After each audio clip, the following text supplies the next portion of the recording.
오늘 누가복음 19장에서 잠깐 말씀을 쉐어하려고 하는데요.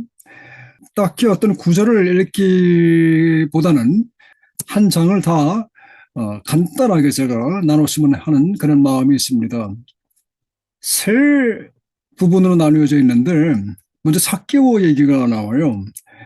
어, 다시 말하면은 삭개오와 같은 우리 삶을 설명하고 있다고 저는 생각을 하는데요. 어, 우리 삶에서 가끔 잊어버리는 것이 뭐냐 하면은 나는 아직도 죄인이라고 하는 거죠. 그런데 용서받은 죄인이다. 어, 특별히 하나님께 쓰임받는 사람들이 여러분이나 저나 가끔 이런 중요한 사실을 잊어버릴 때가 많이 있는 것을 보게 됩니다. 하나님이 나를 쓰신다고 해가지고 가끔 내 그 아이덴티티, 나의 그 정체성을 잊어버릴 때가 있다는 거죠. 우리는 늘 하나님 앞에서 부족한 죄인들이라는 것을 망각하고 내가 주인인 것처럼 행동할 때가 가끔 있다는 것이 사실 큰 문제가 아닌가 생각을 합니다. 예수님이 왕이라는 것입니다. 우리는 어디까지나 그분의 종이라는 것. 그래서 용서받은 죄인이기 때문에 삭개오처럼 주님이 삭개오의 집에 들어가서 함께 먹고 거하시고 동행해 주신다는 것을 우리가 잊어버리지 말아야 된다는 것. 우리가 어떤 은혜를 받고 어떤 큰 일을 행하더라도 주님 앞에서 늘 겸손하게 나의 정체성을 잊어버리지 말아야겠다는 생각을 하게 됩니다. 이러한 삭개오처럼 정말 그 용서받은 것이 감사해서 더 나누고 더 주님 앞에 나아가기를 소망하는 그러한 2025년 한 해가 되기를 소망을 합니다. 그리고 이후에 보면 이제 문화의 비유가 나와요. 삭개오 다음에 문화의 비유가 나오는 이유가 있다는 것이죠.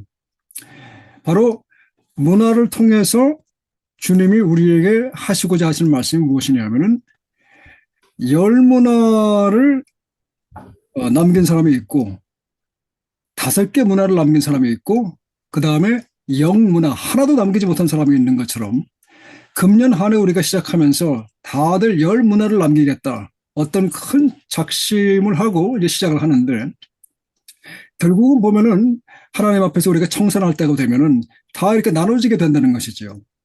근데 그 내용을 가만히 보면은 영 문화를 남긴 사람의 특징이 있다는 것입니다. 첫 번째 그 사람의 그 마음가짐을 보면은 이 주인하고 상당히 관계가 안 좋았던 것을 볼 수가 있어요. 거기서 뭐라 그러냐면은 주인이 이 어려운 사람이라고 내가 알고 있습니다. 우리가 주님을 섬기는 것은 내가 특별해서라기보다는 주님과의 관계에서 비롯된다는 것입니다.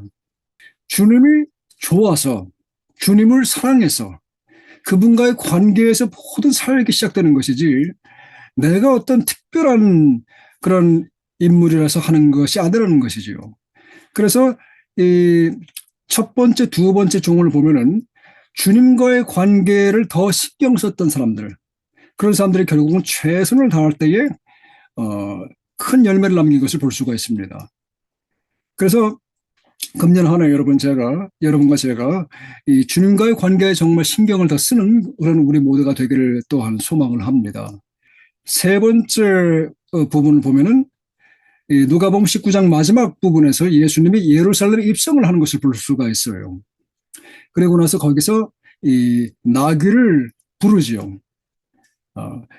나귀 같은 여러분과 저의 인생 속에서 정말 어찌 보면 쓸모없는 뭐 특별하지도 않은 말도 아니고 그냥 나귀를 하나님이 불러서 사용하겠다는 그 하나님의 열심을 바라볼 때에 참 감사할 수밖에 없는 거죠.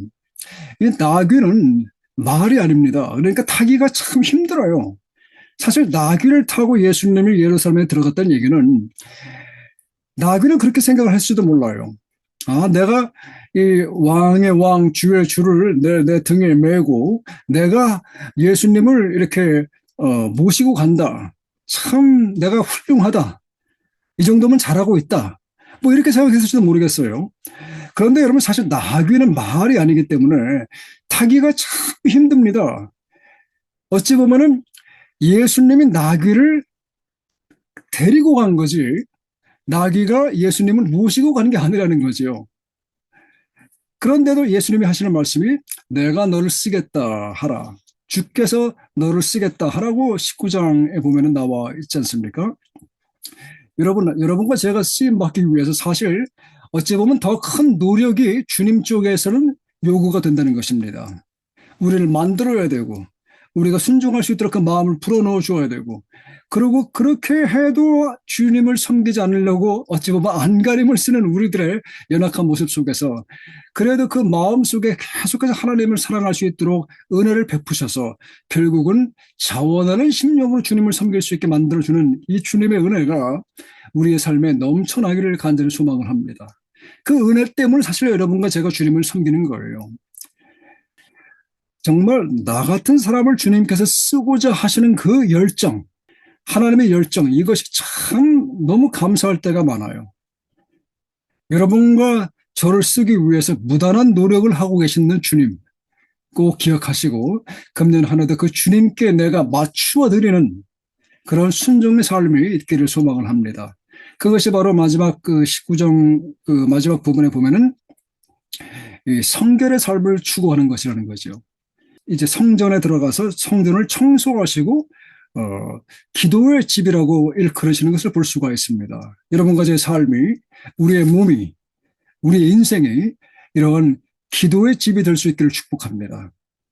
강도의 굴이 아니라 기도의 집, 기도로 주님과의 관계를 더 일구어가는 성결한 거룩한 삶이 우리 삶 속에서 더욱더 나타나기를 간절히 축복합니다. 뭐 거룩한 삶이라 그러니까 또 뭐 이상하게 뭐 종교적으로 행동하자는 게 전혀 아니에요, 여러분. 우리가 더욱더 주님 따라가고 주님을 섬기고 주님께 집중하는 그러한 주님과의 관계가 더 만들어져가는 한 해가 될 수 있기를 간절히 소망합니다. 그리할 때에 여러분 금년 한 해가 이런 나귀 같은 인생이지만은 우리 삶을 통해서 주님이 원하시는 바로 번식해 나가는 것이죠. 증식하는 것이죠. 배가하는 것이죠.